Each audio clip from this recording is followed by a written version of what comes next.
Então, como nós poderíamos dividir a síndrome depressiva em transtornos? O Manual Estatístico e Diagnóstico de Transtornos Mentais da quinta edição da Associação Americana de Psiquiatria, né, o famoso DSM-5, esse slide traz de forma muito resumida, muito legal, o slide do pessoal de clínica psiquiátrica da USP, certo? Ele divide dessa forma, né? A gente tem esses transtornos como os transtornos depressivos, dos quais, sem dúvida, os dois principais, pelo menos na população adulta, seriam o transtorno depressivo maior e o transtorno depressivo persistente, a distimia. A depressão maior é a depressão clássica. Quando a gente estiver falando de um episódio depressivo maior ou de uma depressão maior, a gente está falando basicamente desse transtorno, certo? A distimia também é descrita há há mais de séculos já, né? Mas ela é diferente do transtorno depressivo maior.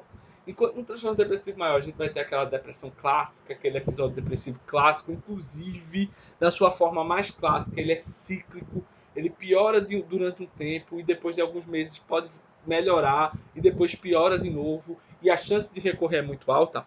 A distimia é algo mais sutil. A distimia a gente vai ver pelos critérios, é um quadro que tem alguns sintomas depressivos, mas não fecha a quantidade e o tempo suficiente de um episódio depressivo maior. Então é como se fosse uma depressão um pouco mais leve, mas muito mais crônica, muito mais arrastada. Não tem esse caráter mais cíclico de uma depressão, pelo menos uma depressão clássica. E na distimia haveria esse caráter mais crônico que termina se mostrando como uma irritabilidade aumentada, sabe? Aquela pessoa azeda, aquela pessoa difícil. Talvez essa pessoa seja uma pessoa mais distímica.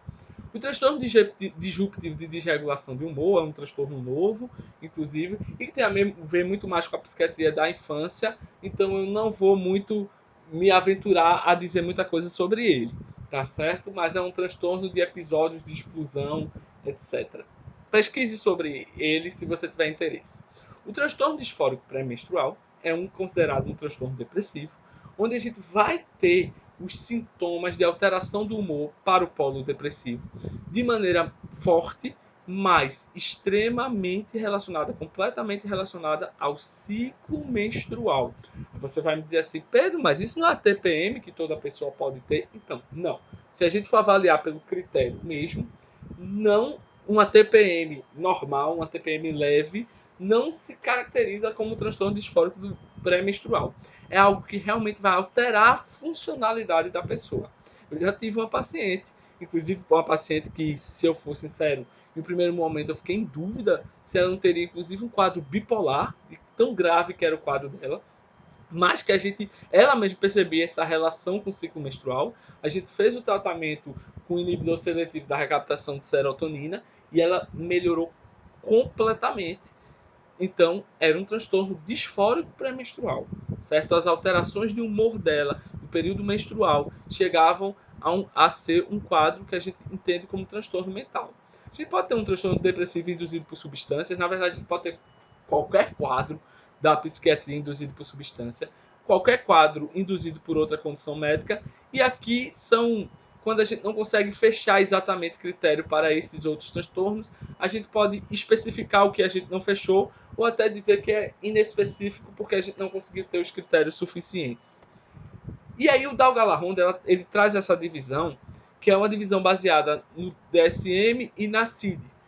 E o que eu destaquei seriam os quadros depressivos de acordo com o DSM na sua forma clássica, né? Como assim? A gente pode ter um episódio depressivo, um transtorno depressivo maior recorrente, que basicamente vai ser a depressão unipolar. O que é unipolar? Só tem um polo, só fica para baixo. Esse é o quadro depressivo clássico, a depressão unipolar, certo? A gente pode ter o transtorno distímico, que a gente já falou. Agora, esses quadros aqui, eles não são outros transtornos depressivos. Eles são subtipos ou características ou para o DSM especificadores do quadro depressivo. Como assim? Uma depressão ela pode ter características atípicas. A gente vai ver o que são essas características atípicas. Mas basicamente, reatividade de humor. A pessoa que está deprimida, mas consegue reagir frente a boas notícias, frente a algumas situações. A depressão melancólica ou endógena, e aí aquilo que eu já falei.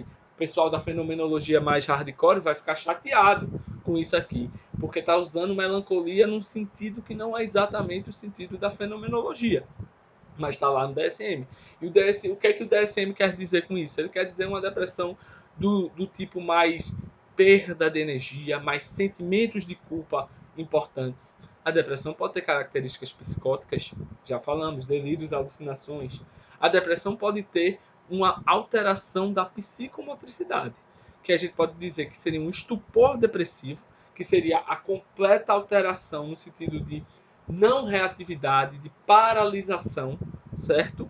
A pessoa em estupor, ela está completamente paralisada por algum motivo de transtorno mental. E a depressão catatônica, que seria uma catatonia, mas de cunho depressivo. A catatonia, que durante um tempo na história da psicopatologia foi apenas relacionada à esquizofrenia, hoje ela sabe que ela pode acontecer nos transtornos de humor. A catatonia pode acontecer no quadro depressivo, pode acontecer no transtorno bipolar. E a catatonia também seria essa alteração da psicomotricidade, mas com algumas características específicas, como a flexibilidade cerácea, né? A questão de que você bota a pessoa em posições desconfortáveis e ela fica naquela posição. A gente pode ter mesmo a depressão ansiosa, ou a depressão com sintomas ansiosos preeminentes, que a CID-11 e a CID-10 traz como transtorno misto ansioso depressivo. E que, na verdade, essa relação entre ansiedade e depressão é uma relação muito íntima, né? Muito importante, que ela pode acontecer de todos os lados. A pessoa pode ter uma depressão e, por conta disso, ter sintomas ansiosos importantes. A pessoa pode ter uma ansiedade tão grande e, por conta disso, deprimir depois. Então, ou a pessoa pode simplesmente aparecer com os dois juntos. A depressão dela apareceu com um quadro ansioso. Mas quando é essa relação entre os dois, a gente pode chamar um transtorno misto ansioso depressivo ou uma depressão ansiosa. A depressão ela pode ser bipolar. O que é uma depressão bipolar? Presta atenção na explicação. Certo? Eu fiz isso na sala de aula da Exuda, fiquei muito feliz, vou fazer aqui. Essa mãozinha é a depressão. Essa mãozinha é a mania. Quando essa mãozinha estiver aberta, é porque o paciente fechou critério para a depressão. Quando essa mãozinha estiver aberta, o paciente fechou critério para mania. O que é uma depressão unipolar? É isso. A pessoa, em algum momento da vida dela, fechou os critérios para depressão, mas nunca fechou os critérios para mania. O que é uma depressão bipolar? É isso. A pessoa fechou os critérios para depressão, mas ó a separação, em algum momento da vida dela, ela fechou critérios para mania. Então, ela tem um quadro bipolar. Ela varia entre dois polos, em momentos separados da vida. Então, ela tem a depressão dela não é apenas uma depressão qualquer. É uma depressão dentro de um quadro bipolar. E isso traz algumas características, traz características muito importantes, principalmente do ponto de vista psicofarmacológico, que faz com que a gente precise mudar o tratamento psicofarmacológico da pessoa. Agora, ao quadro, ao 10, ao quadro misto. De novo, depressão, mania, o quadro misto. Que, na verdade, pode ter várias variações dessas relações de sintomas.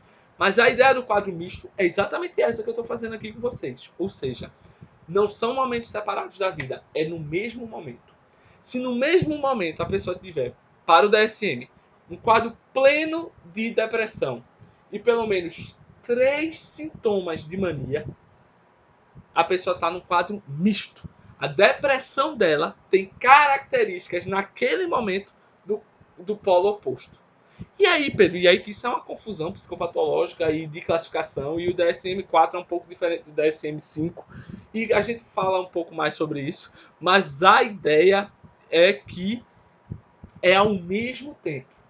Na depressão bipolar, quando eu digo que uma depressão bipolar, eu só estou dizendo que em algum momento da vida da pessoa, a pessoa fez um quadro maníaco ou, na verdade, hipomaníaco, maníaco ou hipomaníaco, e, portanto, ela é uma paciente bipolar, um paciente bipolar. Se for ao mesmo tempo, misto. A depressão como transtorno disfórico pré-menstrual já falamos, e a depressão como secundária a alguma condição médica ou até mesmo ao uso de substâncias. Então esse é o quadro geral dos transtornos. O que é que a gente vai fazer agora, depois, nos próximos vídeos? Olhar para os critérios e destrinchar cada quadro.